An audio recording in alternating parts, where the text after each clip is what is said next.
crazy. Fellow students, please help me welcome our first introducer, Mr. Reinfen. Ms. Kaufman, fellow students, my fellow partner.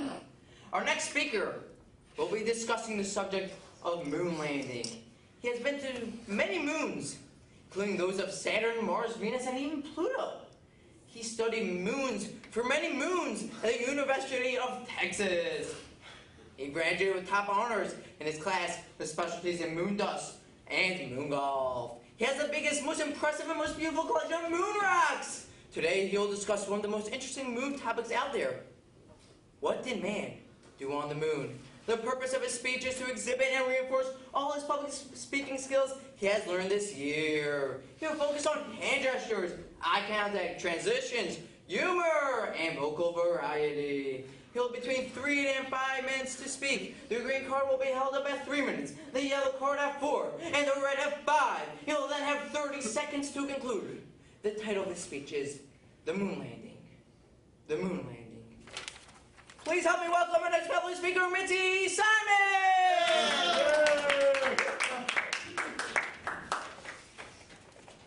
Mr. Kaufman, colleagues, and particularly Mr. Koshkerman.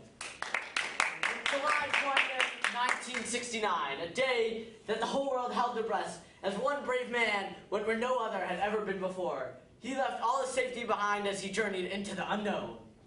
As he took one small step for man and one giant leap for mankind, he became man on the moon.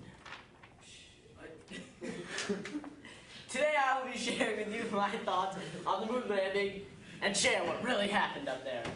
Apollo 11 was a space flight that landed the first humans on the moon. Americans Neil Armstrong and Buzz Aldrin on July 20th, 1969. Armstrong became the first to step on the lunar surface 6 hours later on July 21st. Armstrong spent about 2.5 hours outside the spacecraft, Aldrin slightly less, and together they collected 47.5 pounds of lunar material to bring back to Earth. The third member of the mission, Michael Collins, piloted the command craft alone in lunar orbit until Armstrong and Aldrin returned to it just under a day later for the trip back to Earth. Launched by a Saturn V rocket from Kennedy Space Center in Merritt Island, Florida on July 16th, Apollo 11 was the 5th manned mission to NASA's Apollo program.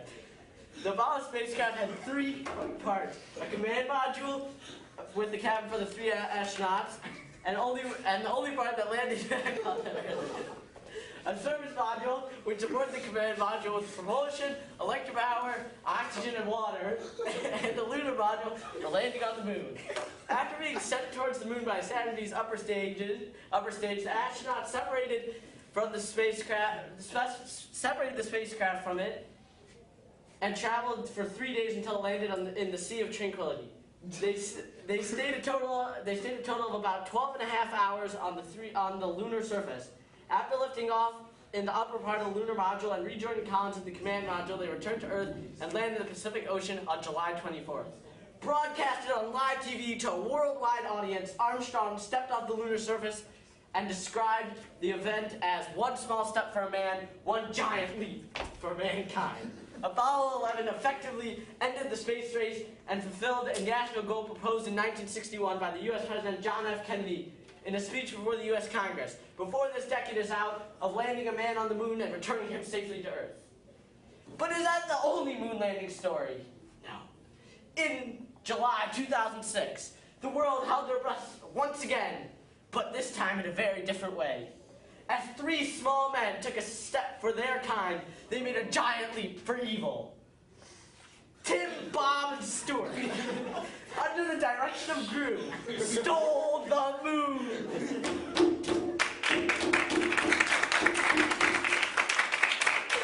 First, they had the challenge to get to space, to get to the moon to steal it. So Gru sends Tim and Bob into space, in a spacecraft to the moon. This was the first disaster, as neither of them knew how to fly. Bob. Tim.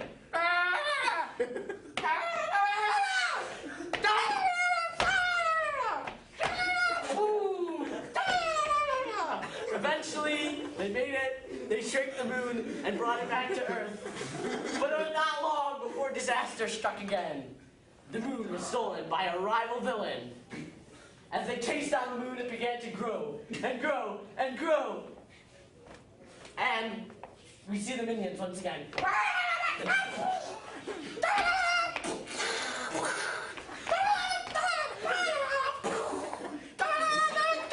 The moon ended up returning to the sky safely, and the world was saved. In conclusion, sending a man to the moon and back was a great feat that accomplished the U.S. goals and kicked the Soviet Union's rear side. It was also almost a near disaster.